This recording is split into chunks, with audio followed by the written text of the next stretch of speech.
Hello everyone, स्वागत है आप सबका मेरे यूट्यूब चैनल लर्निंग फ्रेंड पे। आज हम बात करने वाले हैं ऑनरशिप राइट इन प्रॉपर्टी। मतलब कि जो ऑनरशिप राइट होती है उसको क्या क्या राइट होते हैं अपनी उस प्रॉपर्टी के अंदर, ये हम बात करने वाले हैं। ठीक है, तो हम पहले देखेंगे फर्स्ट राइट जो होता है किसी भी ओनर का उसकी प्रॉपर्टी पे कौन सा राइट हो सकता है। फर्स्ट राइट जो होता है ऑनरशिप राइट में वो होता है right of possession. Right of possession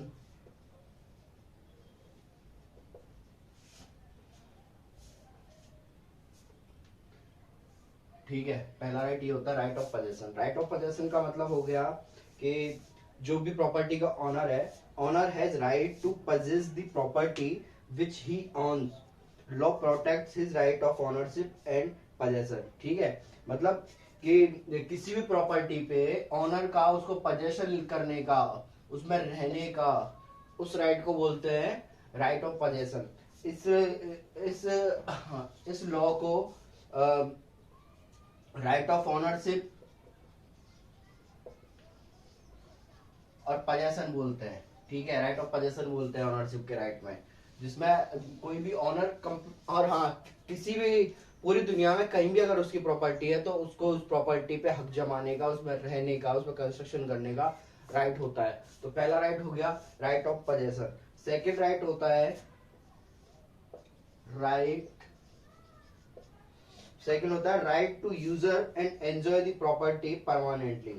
ठीक है, right to user and enjoy the property permanently. ठीक है, कि जो भी प्रॉपर्टी का ऑनर है उसको राइट होता है to use his property in any manner he likes, of course subject to restriction of the state and municipal laws respectively.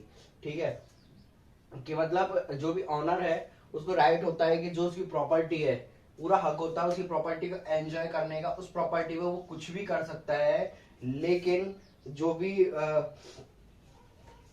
Government या स्टेट और म्युनिसिपल जो भी डिपार्टमेंट होता है उसके जो रेस्ट्रिक्शंस होते हैं उनकी अवहेलना नहीं करनी है। ठीक है, उनको नहीं तोड़ते हुए अपनी प्रॉपर्टी को एंजॉय कर सकता है। छोटा सा एग्जांपल इसके लिए मैं दूंगा कि जैसे है कि 10 बजे के बाद डीजे साउंड वगैरह नहीं बज सकते। ठीक है, तो वो अपनी प्रॉपर्टी वो काम नहीं कर सकता, ये रेस्ट्रिक्शन है। ठीक है, तो ये हो गया। तो सेकंड ये राइट हो गया right to user and enjoy the property. ठीक है, वो अपने हिसाब से कैसे प्रॉपर्टी को यूज कर सकता है, एंजॉय कर सकता है, लेकिन जो भी गवर्नमेंट है उसके नियम उसको तोड़ने नहीं रहेंगे। ठीक है, थर्ड है राइट टू कंज्यूम, एलिनेट और डिस्ट्रॉय द प्रॉपर्टी। ठीक है, थर्ड है right to consume and destroy the property. ठीक है, समझ ही गए होंगे कि उसके ऊपर ही एक जो ऑनर है उसको राइट होता है कि इस प्रॉपर्टी को कैसे कंज्यूम करे। वो उस पे मॉल बनाएगा, हाउस बनाएगा या कमर्शियल बनाएगा, ये उसको राइट होता है। वो अपने हिसाब से कभी भी उस प्रॉपर्टी को तोड़ सकता है, नया कंस्ट्रक्शन कर सकता है, कंप्लीट डिस्ट्रॉय कर सकता है, ये उसको उस प्रॉपर्टी पर राइट होता है। तो एक ये है right to consume and destroy the property. ठीक है, ये भी ऑनर को राइट होता है उसकी प्रॉपर्टी पे। एक और होता है right to lease, rent, sale, transfer और असाइन, गिफ्ट और गिव अवे अंडर विल। ये भी एक राइट होता है कि वो प्रॉपर्टी को लीज पे दे सकता है, उसके अलावा रेंट पे दे सकता है, सेल कर सकता है, ट्रांसफर कर सकता है। ठीक है, ये सब है। उसके अलावा प्रॉपर्टी को गिफ्ट डीड भी कर सकता है, उसकी प्रॉपर्टी है तो विल भी असाइन कर सकता है, वसीयत लिख सकता है किसी के नाम पे। ये भी प्रॉपर्टी के राइट से। तो owner enjoy all these rights till perpetually as ownership right is perpetual. Owner can transfer part or whole of his right to others for a determinate period as in the case in lease and license। ठीक है, मतलब honour को right होता है कि अपने property का, complete property है, पार्ट ऑफ प्रॉपर्टी वो लीज पे दे सकता है, सेल कर सकता है, गिफ्ट कर सकता है, बिल लिख सकता है, उसकी मर्जी वो कर सकता है एक प्रॉपर्टी को पार्ट में भी करके, ये भी उसका राइट होता है। नेक्स्ट फिफ्थ राइट जो होता है वो होता है right to develop. Right right to develop the property, ठीक है, ये भी उसका राइट होता है कि जो ओनर है वो अपनी प्रॉपर्टी को अपने हिसाब से डेवलप कर सकता है। उसको डेवलप करने के लिए किसी दूसरी पार्टी, कोई भी डेवलपर जो है उससे भी कॉन्ट्रैक्ट कर सकता है उस प्रॉपर्टी को डेवलप करने के लिए।